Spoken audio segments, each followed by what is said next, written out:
Je suis la très jeune fille. Je suis la très jeune fille. Je suis la très jeune fille. Non, c'est moi la très jeune fille. Je suis la très jeune fille. Je suis la très jeune fille. C'est moi la très jeune fille. N'importe quoi, c'est moi la très jeune fille. Oh, c'est pas raconter, c'est moi la très jeune fille. C'est moi la très jeune fille. Je suis la très jeune fille.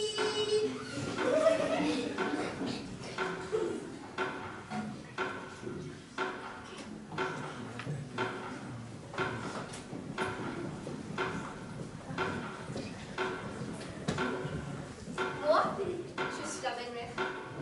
Je suis la belle-mère. Je suis la belle-mère. C'est moi la belle-mère. Quelle question? C'est moi la belle-mère. Je suis la belle-mère. Je suis la belle-mère. C'est moi la belle-mère. C'est moi la belle-mère. Oh, vas-y, calme, c'est moi la belle-mère à moi. Je suis la belle-mère.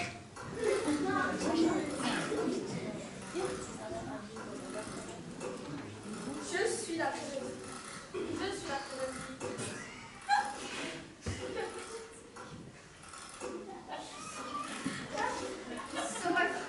Je suis Sarah Grande. Je suis Sarah Grande. Je suis Sarah Grande. C'est moi la sœur la grande. C'est moi, sœur la grande. Non, c'est moi, sœur la grande. Je suis Sarah Grande. Non, mais c'est moi Sarah Grande. Je suis Sarah la grande. Je suis Sarah la petite. Je suis Sarah la petite. C'est moi, sœur la petite. Je suis Sarah la petite. Je suis Sarah la petite. Non, c'est moi, sœur la petite. Je suis Sarah la petite. C'est moi Sarah la petite. Non. C'est moi Sarah la petite. Qu'est-ce que vous racontez tout ça? C'est moi Sarah la petite. Je suis la fée. C'est moi la fée. Je suis la fée. Merde, c'est moi la fée. Je suis la fée. C'est moi la fée.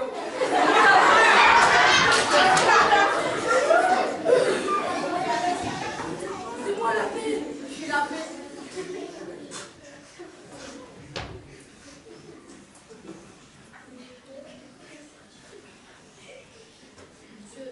Je suis le père. Je suis le père. Excusez-moi. C'est moi le père. Je suis le père. Je suis le père, je crois. Je suis le père. Je suis le père. Non, c'est moi le père. Je suis le père. Attends, je suis le père. Je suis le père. Je suis le père.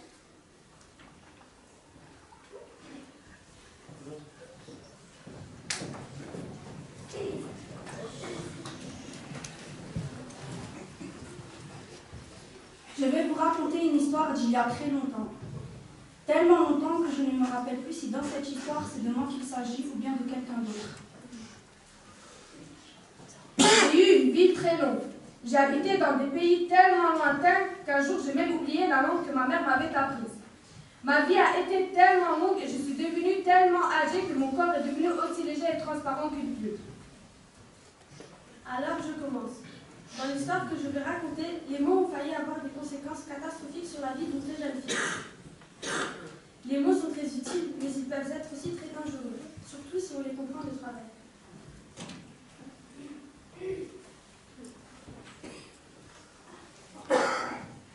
C'est pas si simple de parler et pas si simple d'écouter.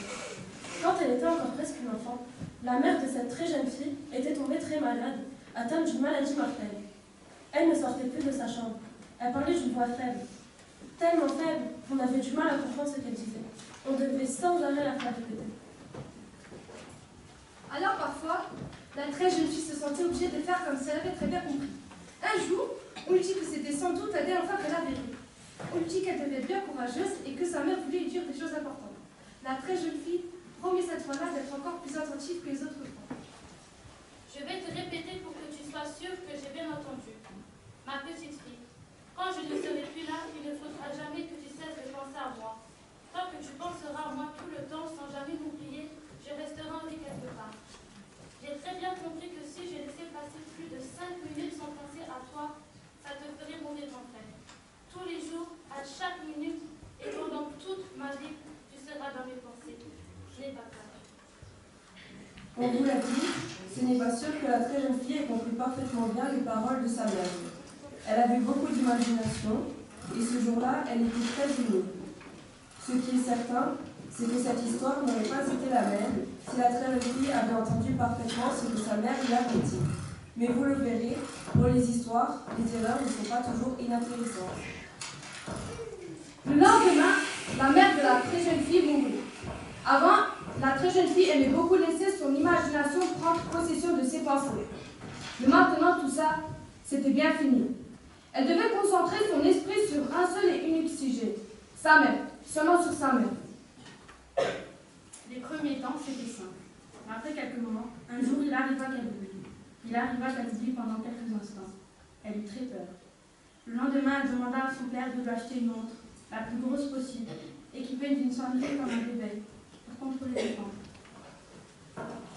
À partir de ce jour, la très jeune fille devint très angoissée. Sa tête était remplie de pensées de sa mère. Parfois, elle avait peur que sa tête éclate. Elle commença à s'en vouloir. Elle disait que penser à sa mère aurait dû être naturel et non pas un effort. Un peu plus tard, le père de la très jeune fille décida qu'il était temps de se remarier. Il avait rencontré deux charmantes jeunes filles.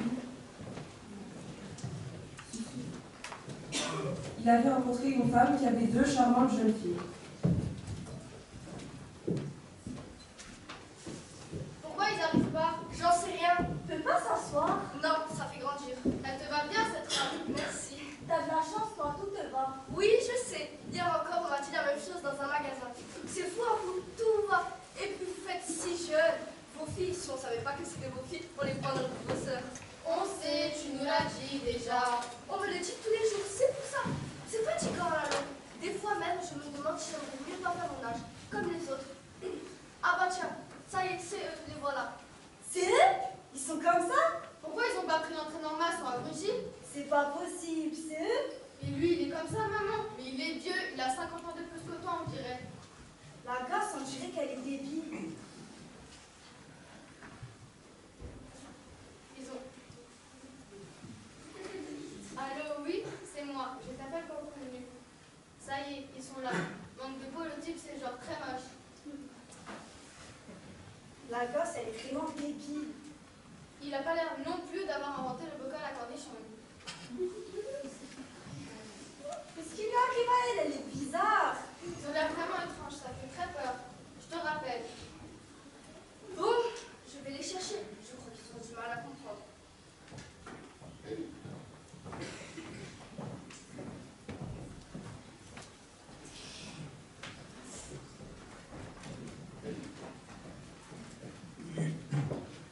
À l'intérieur de la maison en verre, la très jeune fille et son père ont rejoint les trois femmes. La très jeune fille porte un petit sac à dos. Voilà, ça, c'est notre chez nous. Et ce chez nous, j'espère, va bientôt devenir votre chez vous à vous aussi. On va tout faire pour ça en tout cas, je te promets. Ah, d'accord, Sandra, t'as une grosse montre, toi? Oui, c'est pour surveiller les temps qui passent. Ma mère m'a demandé de jamais arrêter de penser à elle. Sinon, si j'arrêtais pendant plus de 5 minutes, ça la ferait mourir pour de vrai. Ah, c'est marrant comme histoire. C'est joli.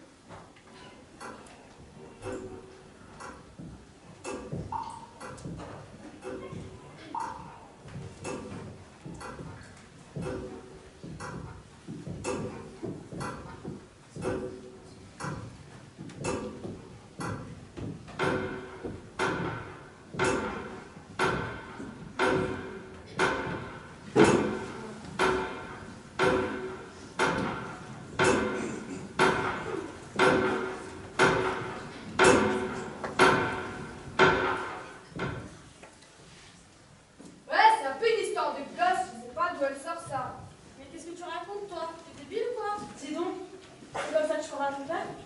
Ça va se passer comme ça ici, tu sais.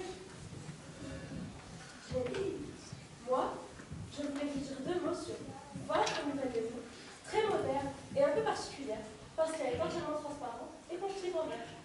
Ouais, c'est très étonnant et très moderne. D'ailleurs, les oiseaux n'arrêtent pas de s'écraser contre les vitres. Du fait qu'ils ne voient pas quelle vitre, justement.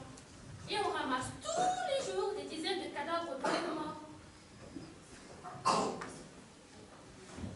Tenez, ça c'est une photo de ma mère quand elle était jeune. Tiens, range cette photo tout ça. Maintenant. Qu'est-ce que je disais? Ah oui, ça c'est une photo. Je vous la montre parce que ça me fait trop plaisir de vous la montrer.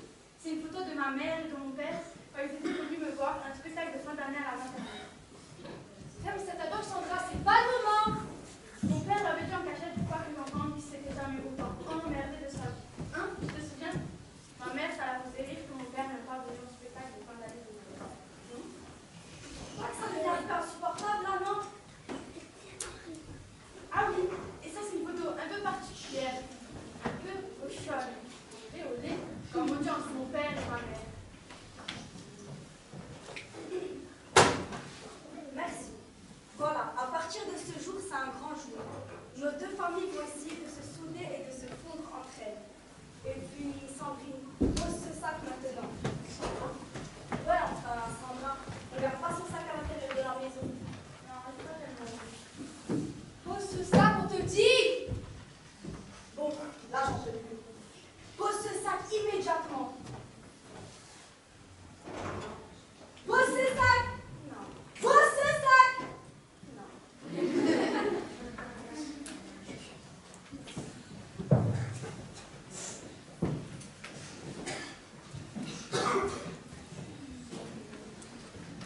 Sous-sol de la maison. La belle-mère ici et les sœurs font visiter à la très jeune fille sa nouvelle chambre. Une pièce quasiment vide, un lit, une armoire. Avant c'était une cave, c'est pour ça qu'il n'y a pas de fenêtre. Oui, mais à des murs. Oui, 4 murs. C'est déjà pas mal. C'est quoi ici? C'est la chambre de Sandra.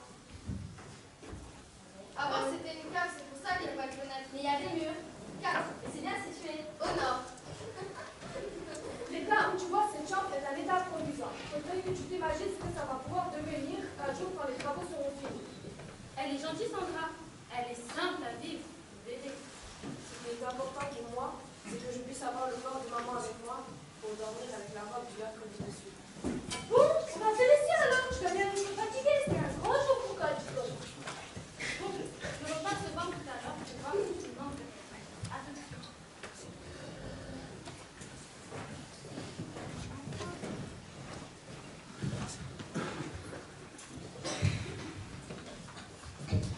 Quelques heures plus tard, la nuit, au même endroit, obscurité complète. La très jeune fille est couchée dans son lit. Elle a peur. Pour se donner du courage, elle chante une chanson. Lundi matin, l'empereur, sa femme et le petit prince sont venus chez moi pour me serrer la pince. Mais comme j'étais partie, le petit prince a dit, puisque c'est ainsi, nous reviendrons mardi. Mardi matin, l'empereur, sa femme et le petit prince sont venus chez moi pour me serrer la pince. Mais comme j'étais partie, le petit prince a dit, puisque c'est ainsi, nous reviendrons mercredi. Mercredi matin, l'empereur, sa femme et le petit prince sont venus chez moi pour me serrer la pince. Mais comme j'étais partie, le petit prince a dit, puisque c'est ainsi, nous reviendrons jeudi. Cette première nuit dans sa nouvelle chambre provisoire, la très jeune fille ne se sentait pas bien du tout.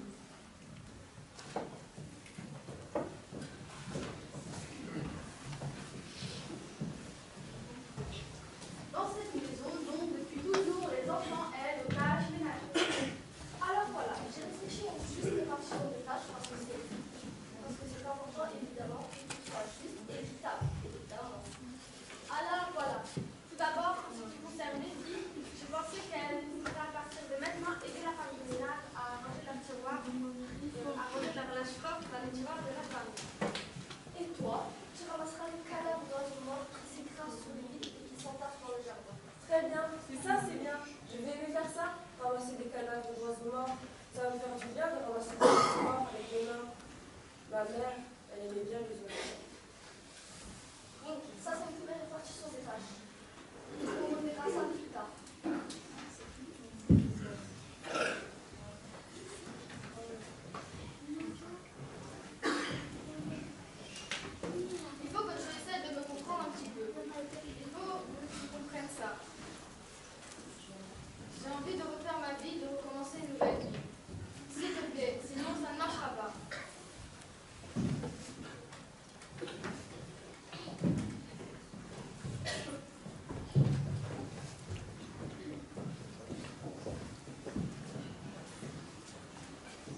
J'ai dit que j'avais plus envie ni de vous écouter. Ce qui est important, c'est que je dois penser à ma mère parce qu'elle me l'a demandé et que c'est important. Voilà ce que je dois faire.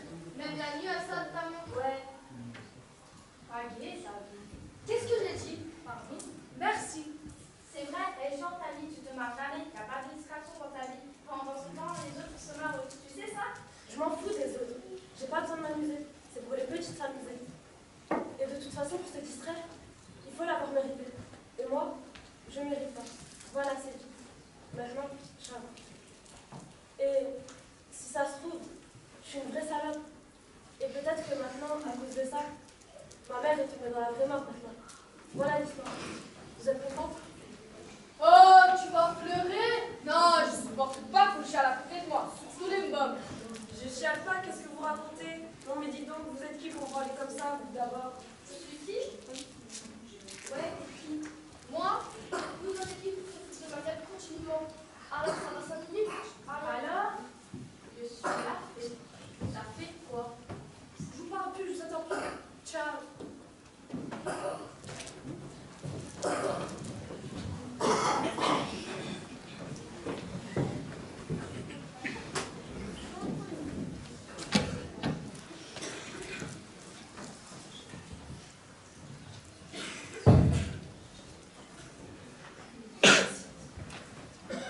Le temps passait, l'hiver était arrivé et rien n'évoluait dans cette maison.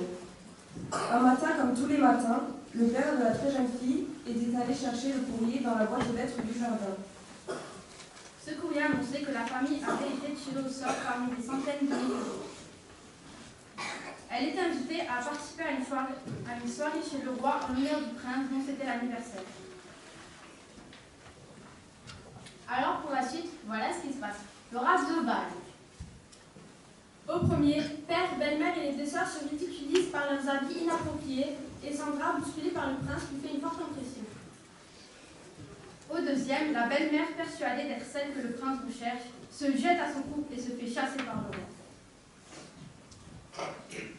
Sandra révèle au prince le mensonge du roi. La mère du prince n'est pas en voyage, empêchée depuis 10 ans de rentrer chez elle par des grèves de transport. Elle est décédée, et tout comme la sienne, ne reviendra plus. Cette conversation libère les deux jeunes gens en plein deuil au comte de Cendrillon. Le prince offre une de ses chaussures à Sandra. Tout finit bien sûr par s'arranger. Le père de Sandra quitte la belle-mère pour une femme plus gentille.